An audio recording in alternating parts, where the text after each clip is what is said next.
এসে ন্যারেটিভ এসে হচ্ছে কি জিনিস, ঠিক আছে? পার্সোনাল এসে বলে একটা ব্যাপার আছে। পার্সোনাল এসে কি জিনিস আর ন্যারেটিভ এসে কি জিনিস? বলছে যে ন্যারেটিভ এসে shares a lot of similarities with personal essays, but whereas the former can be fictional or non-fictional. Like the narrative essay can be fictional or non-fictional. Fictional মানে কি? Like totally imaginary. আপনাকে আমি বললাম এমন একটা এক্সামের কথা বলো যেটা তোমাকে নতুন কিছু শিখিয়েছে। কোন এক্সামে আপনাকে নতুন কিছু শিখায় মনে করেন? আপনার মনে হয় যে এক্সাম দিয়ে আমার প্রতিবারই বিরক্ত লাগছে, কোন এক্সামে নতুন কিছু শিখে নেই। আপনি কি লিখতে পারবেন যে I cannot write this essay because I don't have such experience? Can you write it down? লিখা যাবে? যাবে না। So you have to make up a story and then you have to write it down. So it can be fictional or it can happen in your life and then it can be non-fictional. But personal essay, the letter is strictly non-fictional. Like personal essay is strictly personal, non-fictional, real. Okay? You got the difference? Yes. Well, the difference to কোথায়? Narrative essay can be fictional or non-fictional, and personal essays are always non-fictional, based on real events. Okay? Narrative নামটা থেকে কি বোঝা যাচ্ছে বলেন তো? পুরোটা এই টিভিতে ওপেন হয় না। Narrate. Narrate মানে কি? পূর্ণ বিন্যস্ত করা।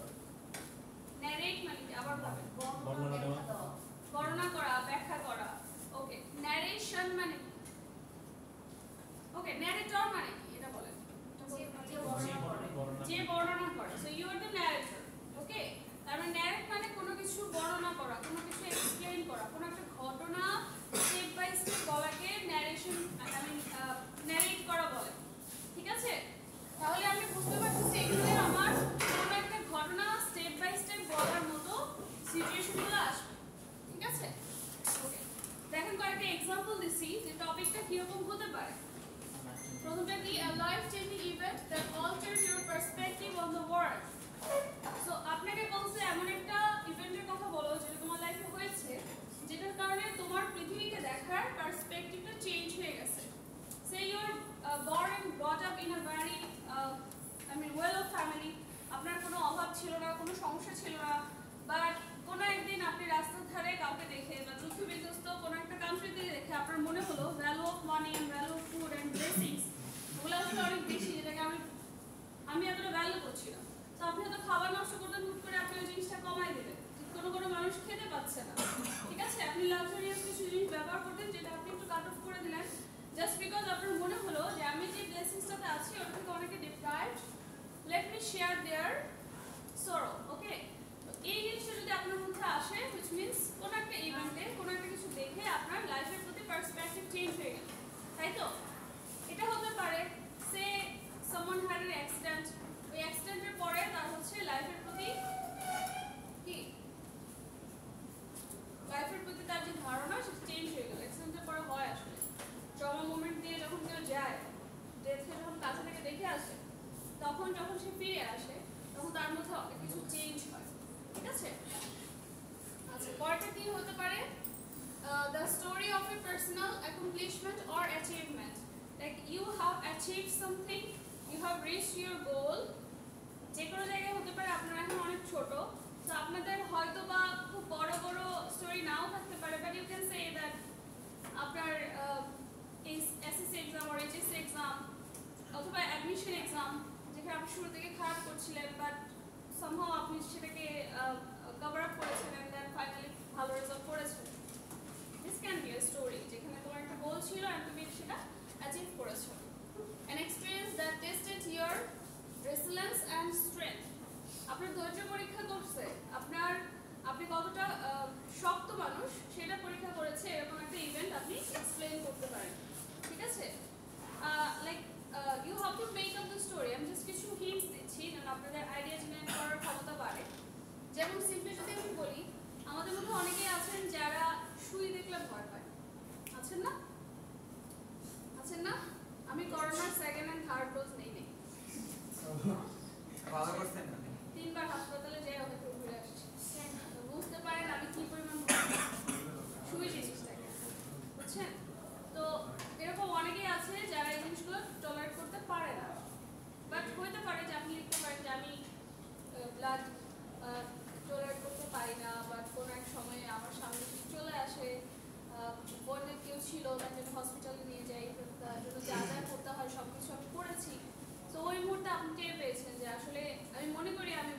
আই এম স্ট্রং, সিচুয়েশনের উপরে আমি বুঝতে পেরেছি আমি স্ট্রং, ঠিক আছে? A time when you face a difficult decision and how you handle it. Okay, যাই হোক এখানে বলতেছে যে কোন একটা টাইমে আপনার লাইক কোন একটা ডিসিশন নিতে হতো that was really tough. So in লাইফের প্রথম টাফ ডিসিশন কি বলেন তো? সায়েন্স নিব না আর্টস নিব নাকি কমার্স নিব? 15-20-30 দিন পর্যন্ত একটা টেনশন থাকে আসলে কোনটা নিব, আর নেওয়ার পরে 6-7 মাস পর্যন্ত টেনশন থাকে আমি ঠিক করতেছি, ঠিক আছে? সো আপনি যদি অন্য কোনো স্টোরি খুঁজে না পান এটা লিখে দেন। কোনটা তেমন কিছু হয় নাই, তেমন কিছু হয় নাই কারণ আমি সায়েন্স নিবই না আর অপশন ছিল কমার্স। তো হ্যাঁ ঠিক আছে, তো আপনি ডিটারমাইন্ড দেখে, বাট বেশিরভাগই এই সমস্যাটা হয়। কেন হয়? কারণ আমরা তো যখন ছোট থাকি বড়রা বলে আরে তুমি সায়েন্স নাও নাই আর কোনো ফিল্ডে তুমি কিছু করতে পারবে না, বুঝছেন? তো এই টাইপের জিনিসপত্রের কারণে অনেকে মনের বিরুদ্ধে যে সায়েন্স নেয়, কিন্তু পড়াশোনা তো আর জোর করে হয় না, ভালোবাসা না থাকলে। পরে দেখবেন ওই পোলাপানগুলো কি করে জানেন, ডিপার্টমেন্টে তো পড়ে এরপরে চলে যায় হচ্ছে আর্টসের সাবজেক্টগুলো আছে, বুঝছেন? জাস্ট লাইক মি, আমার বাবা বলছে তুমি সব সাবজেক্ট পাবা যা ইচ্ছে নাও, আমি নিছি ইংলিশ, বুঝছেন? মানে লিটারালি আমি এত ফেড ছিলাম জোর করে সায়েন্স পড়াতে, আমার মনে হয়েছে যতদূর পড়ছি, যে ম্যাথ পড়ছি, ফিজিক্স পড়ছি, কেমিস্ট্রি পড়ছি, আমার চলে যাবে, যে বেশি আমার লাগবে না, ঠিক আছে? আচ্ছা, এর পরের টপিকটা childhood memory that still holds meaning for you. Childhood memory যেটা আপনার জন্য এখনো ইম্পর্টেন্ট বলে মনে হয়, ঠিক আছে? আপনি যে কোনো একটা চাইল্ডহুড মেমরি বলতে পারেন, স্কুলে যাওয়ার মেমরি, যে ফার্স্ট ডে স্কুল, ঠিক আছে? Don't write it, what is first day? আপনি বলতে পারেন first day at second floor, faculties floor, বড় হয়েছে বাবা, নট ফার্স্ট ডে স্কুল, হ্যাঁ first day university, not first day school, ঠিক আছে? অবশ্য চাইল্ডহুড বলছে, চাইল্ডহুডের ক্ষেত্রে আপনি কোন গাছ থেকে কার কাছ থেকে আম চুরাইছিলেন ওইটা বলে দিতে পারেন, ওকে? যেটা আপনার কাছে এখনো পর্যন্ত ইম্পর্টেন্ট। ম্যাম এখানে কি জাস্ট আমাদের মানে লাইফের সাথে যেগুলো সংযুক্ত বা যে কোনো স্টোরি আমরা ক্লাসে স্টার্টিং মিস করছেন তাই না? ম্যাম দেখছেন ক্লাসে স্টার্টিং মিস করলে কি হয়, একটু আগে আমি অ্যানসারটা বলে আসছি। ওকে, রিভাইজ করার সময় আবার বলবো, the impact of a significant person in your life. একজন ইম্পর্টেন্ট মানুষের ইম্পর্টেন্স আপনার লাইফে, like it can be a doctor, your teacher, your mother, your sister, brother or anyone যাকে আপনি ফলো করেন এখনো পর্যন্ত, ঠিক আছে? অর ইট ক্যান বি সুলাইমান সুফল। Next, a travel experience that taught you something new, ঠিক আছে? কোন একটা ট্রাভেল এক্সপেরিয়েন্স যেটা আপনাকে নতুন কিছু শিখিয়েছে। মানুষ কেন ঘুরতে যায়? চিল করার জন্য, তাই কিছু শেখার জন্য যায় না, চিল করার জন্য যায়। ওই চিল করার ঘুরতে সে অনেক কিছু শিখে। যেমন when you are on a travel আপনাকে ধৈর্যশীল হতে হয়, হাজার হাজার অচেনা মানুষের সাথে আপনার পরিচয় হয়। আপনি ঘরে বসে থাকলে সেটা হয় না, শুধু ট্রাভেলে না, আপনি যখন ইউনিভার্সিটিতে আসেন তখনও এরকম হয়। আপনি আপনার বাসা থেকে বের হলেও আপনি অনেক কিছু শিখতে পারেন, ঠিক আছে? বাট ট্রাভেল টু ইউনিভার্সিটি লিখেন না, কোথাও একটা গেছেন, ওখানে নতুন কিছু দেখছেন, নতুন কিছু শিখছেন। আপনি আপনার যে টপিকটা থাকবে সেটার সাথে যে বললাম যে narrative essay can be fictional or non fictional, আপনার সাথে হুবহু মিলে যেতে পারে, হুবহু স্টোরি বলে ফেলেন, আর যদি না মিলে তাহলে বানায় বলেন, okay? It's not personal story. Personal story হলে আপনাকে অবশ্যই কি করতে হবে, শুধু যেটা রিলেট করতে পারেন সেটাই লিখতে হবে, বাট এটা পার্সোনাল স্টোরি না। আপনি সে ডায়েরি লিখতেছেন, পার্সোনাল স্টোরি ডায়েরি এটা, তো আপনি পার্সোনাল এসে যখন লিখতেছেন ডায়েরি মানে লিখবেন লিখবেন না। Narrative essay can be fictional or non fictional, you have to make it up. Like আমার লাইফে এরকম কোনো স্টোরি নাই, বাট আমি ওখানে বসে বসে 5 মিনিট ওটা বানাবো, বানায় দেন ওটা লিখবো, ক্লিয়ার? এবার আসি, যে কোনো একটা স্টোরি আপনি যদি লিখেন, স্টোরির একটা ফ্লো থাকে, কি থাকে? ফ্লো থাকে। As a student of literature you have to know it. লিখে ফেলেন, এরকম একটা পিকচার ড্র করেন, ঠিক আছে? ওকে, পিকচার ড্র করে এবার আমাদের তাকাতে থাকে। প্রথমত হচ্ছে যখন আমি স্টোরিটা স্টার্ট করি, এই হলো আপনার ইমোশনের ফ্লো। ইমোশন তখন হাই এন্ড ডাউন, ঠিক আছে? এই যে এখানে আপনি স্থির, এখানে আপনি স্থির, এখানে উপরে যাচ্ছে, নিচে নামতেছে, this is the highest, this is called the climax, climax মানে কি? একটা স্টোরির সবথেকে অস্থির মোমেন্টটা যখন কিছু একটা হয়, ঠিক আছে, একটা লাভ স্টোরি, তো ওটার মোমেন্ট কি হতে পারে, লাইক বিয়ে হয়েছে, ওই মোমেন্টটা হতে পারে ক্লাইম্যাক্স, ঠিক আছে। অথবা একটা অ্যাক্সিডেন্টের স্টোরি বলতেছেন, এই ক্লাইম্যাক্সটা কি হতে পারে, যে মোমেন্টে অ্যাক্সিডেন্টটা হয়েছে that can be the climax, ঠিক আছে। এখানে থাকবে আপনার বিগিনিং এ আপনি ক্যারেক্টার সম্পর্কে জানবেন, সেটিং সম্পর্কে জানবেন, কোথায় ঘটনাগুলো হচ্ছে এটা জানবেন, কি হতে যাচ্ছে সেটার একটা এক্সপ্লেনেশন থাকবে, ঠিক আছে। দেন আসে এখানে রাইজিং অ্যাকশন। রাইজিং অ্যাকশন মানে হচ্ছে কি, আপনাদের একটা টেনশন ক্রিয়েট হবে ক্লাইম্যাক্সের জন্য, like something is about to happen. সে আপনি একটা স্টোরি করতেছেন যেখানে একটা মার্ডার হবে, প্রথমে আপনি ক্যারেক্টারগুলোর নাম ধাম জানবেন, সেটিং জানলেন, কেন মার্ডারটা হবে ওটা জানলেন, ওটা আপনার বিগিনিং, ঠিক আছে। রাইজিং অ্যাকশন হচ্ছে মার্ডারটা করার জন্য যে ষড়যন্ত্রগুলো হচ্ছে, যেটা আপনি শুনতে পাচ্ছেন এনি টাইম, হচ্ছে কি হতে পারে, একটা মার্ডার হতে পারে, আপনি পড়তেছেন, সেটা হচ্ছে আপনার মধ্যে একটা টেনশন ক্রিয়েট হবে না ক্লাইম্যাক্সের জন্য, দ্যাটস ইওর রাইজিং অ্যাকশন। মানে ক্লাইম্যাক্স হচ্ছে মার্ডারটা হলো, মার্ডার হওয়ার পরে কি হলো সেটা হচ্ছে ফলিং অ্যাকশন। আপনার বই পড়ার মধ্যে যে ইমোশনটা ছিল ওটা হাইয়েস্ট হচ্ছে এই জায়গায়, সো এর চেয়ে উপরে যেতে পারবে না, আস্তে আস্তে নিচে আসবে, ঠিক আছে। This is your falling action and then comes resolution. রেজোলিউশনের অনেক ধরনের নাম আছে, আপনি যদি লিটারেচার পড়েন তখন সেটা আসবে পয়েটিক জাস্টিস। লাইক একটা মানুষের সাথে অন্যায় হয়েছে, সে মার্ডার হয়েছে, যে মার্ডারার তার মার্ডার একটা রিভেঞ্জ নেওয়া হলো, পানিশমেন্ট হলো, আপনি কি মোরালি আপনি ভাববেন okay, you will feel relaxed, that's the resolution, ঠিক আছে। এবং এই রেজোলিউশনের যে প্রসেসটা সেটাকে আমি বলতেছি ফলিং অ্যাকশন, ঠিক আছে। তো একটা স্টোরিও এভাবেই সাজিত হয়, আপনি স্টোরি সাজানোর সময় খেয়াল রাখবেন আমার এই 5টা স্টেপ আছে কিনা, 5 স্টেপ যদি না থাকে you have to work on it, okay, clear?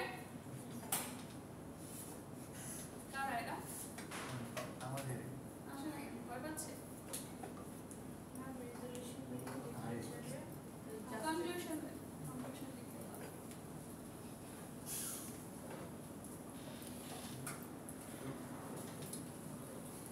বাইরে দাঁড়ায় কি করতেছিলেন? ক্লাসে 700 করে জানতেন আপনারা সবাই? কেউ কেউ কি 1205 দিয়ে ঘুরে আসছেন? কে ঘুরে আসছেন হাত তুলে? ওকে, বাকিরা অন্যরা বাকিরাই করতে পারে। স্যার কি আপনাদেরকে আসলেই বলছে যে এখন থেকে এখানে ক্লাস হবে? অলওয়েজ অলওয়েজ আসলে তো আজকে একটা নোটিশ দিয়ে দেবো না, তাহলে সহজ হবে, ছোট করে একটা মেসেজ দিয়ে। আচ্ছা, এটা ক্লিয়ার? এই স্ট্রাকচারটা ক্লিয়ার? তাহলে আপনি যে কোনো ন্যারেটিভ এসে লিখেন না কেন এই স্ট্রাকচার লেখার চেষ্টা করবেন, আপনি দেখবেন যে এই ফ্লোটা আমার মধ্যে আসতেছে কিনা, আমার যে অডিয়েন্স আছে সে এই ফ্লোটা পাচ্ছে কিনা।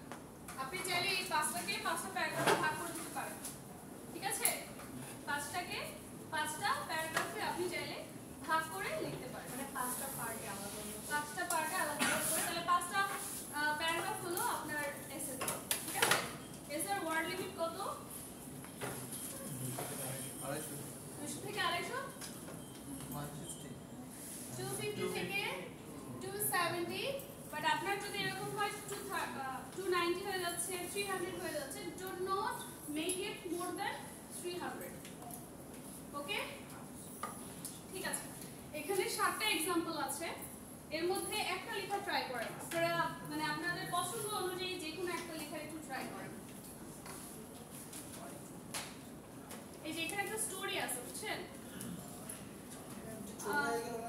হ্যাঁ, স্টোরিটা আপনাদেরকে দেখাবো না, জাস্ট দেখেন। প্রথমে হচ্ছে যে টাইটেল দিলো, দেন ইন্ট্রোডাকশন দিলো, beginning of the story, middle events, then end of the story, beginning of the story, then end of the story and middle events, ঠিক আছে। মিডল ইভেন্টসটাকে আমি 3 ভাগে ভাগ করেছি, rising action, climax and falling action. Is it clear? এটা তো দেখতে পাচ্ছেন, ওইদিকে মিডল ইভেন্টস লেখা আছে, এটা দেখতে পাচ্ছেন না? আচ্ছা, স্টোরিতে কি থাকে? ক্যারেক্টারস থাকে, সেটিংস থাকে। ক্যারেক্টারস মানে কাকে কাকে নিয়ে লিখতেছেন, ঠিক আছে, নায়ক নায়িকা আশেপাশে সবাই, ঠিক আছে। আপনার ন্যারেটিভ স্টোরির বেশিরভাগ সময়ই হিরো হবেন কে? আপনি, বা প্রোটাগনিস্ট যেটাকে বলে, সেন্ট্রাল ক্যারেক্টার, যেটা হচ্ছে দেন সেটিংস হচ্ছে কোথায় হচ্ছে ঘটনাটা, আর প্লট হচ্ছে কাহিনীর যে প্রবাহ, কোনটার পরে কোনটা হচ্ছে। আপনি প্রথমে বললেন অ্যাক্সিডেন্ট, তারপরে আপনি রিক্যাপে গেলেন, ওটা ভিডিওর ক্ষেত্রে করা যায়, ঠিক আছে, আপনি পাশে দেখাইতে পারেন, বাট আপনি যখন লিখতেছেন তখন একটু ফ্লো মেইনটেইন করতে হয়। ওই যে সিরিজ অফ ইভেন্টস একটার পর একটা হচ্ছে, ওটাকে বলা হয় plot. And then climax, main ঘটনাটা যখন হয় সেটাকে ক্লাইম্যাক্স বলে। এন্ড থিম, থিম বলতে থিম আপনাকে দিয়ে দিচ্ছে, এখানে যে টপিক সেটাই আসলে থিম, ওটা নিয়েই আপনি লিখতেছেন, ঠিক আছে। এই জিনিসগুলো ছাড়া একটা স্টোরি কমপ্লিট হয় না।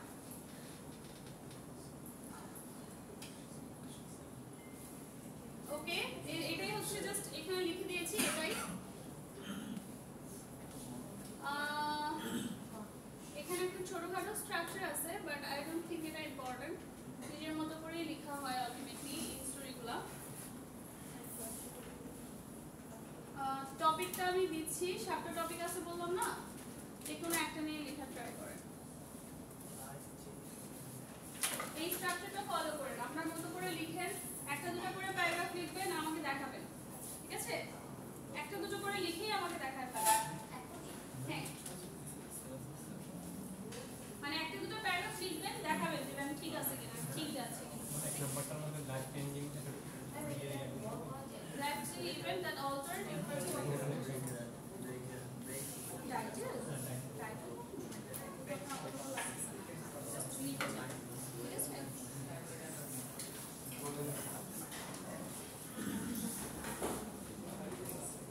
Exam 40 marks এর 10 marks হচ্ছে either argumentative essay or narrative essay. Okay? So 10 marks from here. 25% also.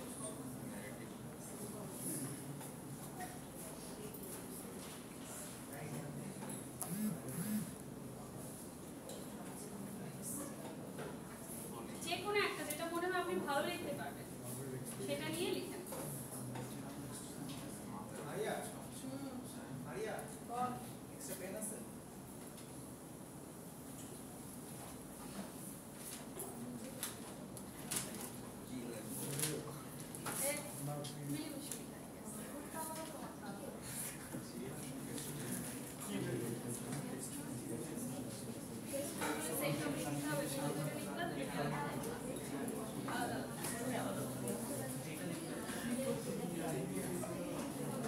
রোমানের best friend,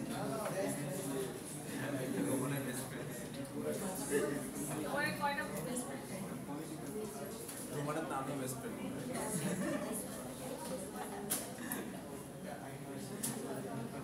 Roman আমার কথা বলিস। আচ্ছা শোনেন, আপনাদের সামনে আমাকে জিজ্ঞেস করি, বলো তোমার কয়টা বেস্ট ফ্রেন্ড? ও যার পাশে বসে তাকে কি বলে যে তুমি আমার বেস্ট ফ্রেন্ড? রোমানের তোমার আমিও best friend. The first time সবাই জেনে রাখতো যে তোমার বেস্ট ফ্রেন্ড। হ্যাঁ, সবাই এমনিতেও জানে, কয়টা? আগে থেকেই জানে। আজকে পোস্ট দিবা না, ভালো ছেলে।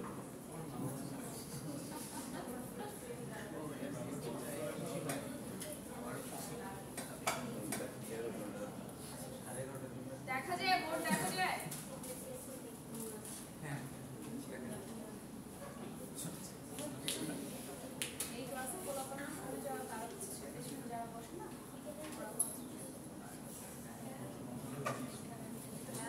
তারপরে এই কারণে আস্তে আস্তে ক্লাসে ওইটাই বলো। চিল্লানো লাগে।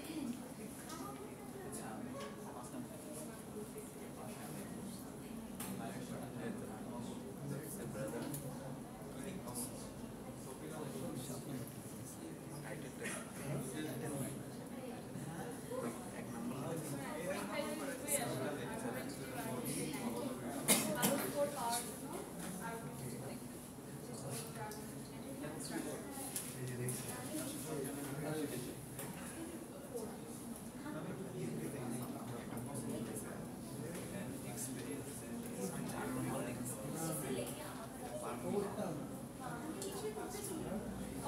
কথা হচ্ছে কেন ওই কর্নারে? কথা না লিখেন লিখেন ম্যাম কোনো স্টোরি নেম দিতে হবে কিছু? না নাম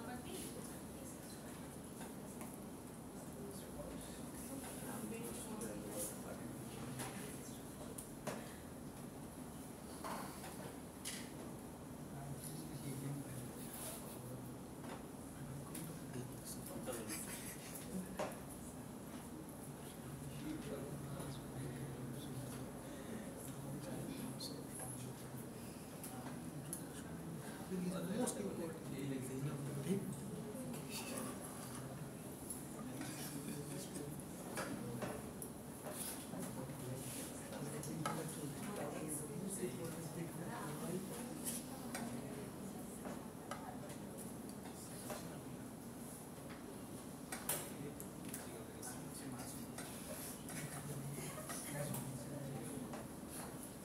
অথনা কেউ কি একটা প্যারাগ্রাফ লিখেছেন?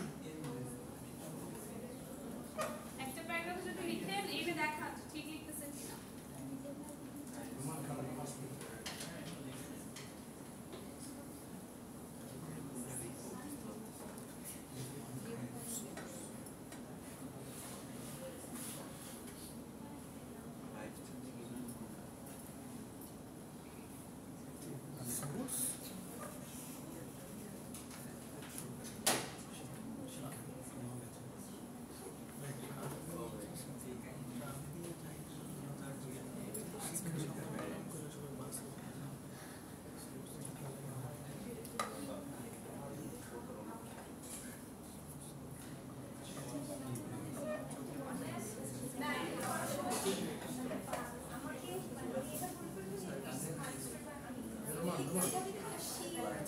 There is a girl or boy. না আপনি তো স্টোরি লিখছেন, আপনি নিজের কথাই লিখছেন, আপনি আই ব্যবহার করছেন। ঠিক আছে?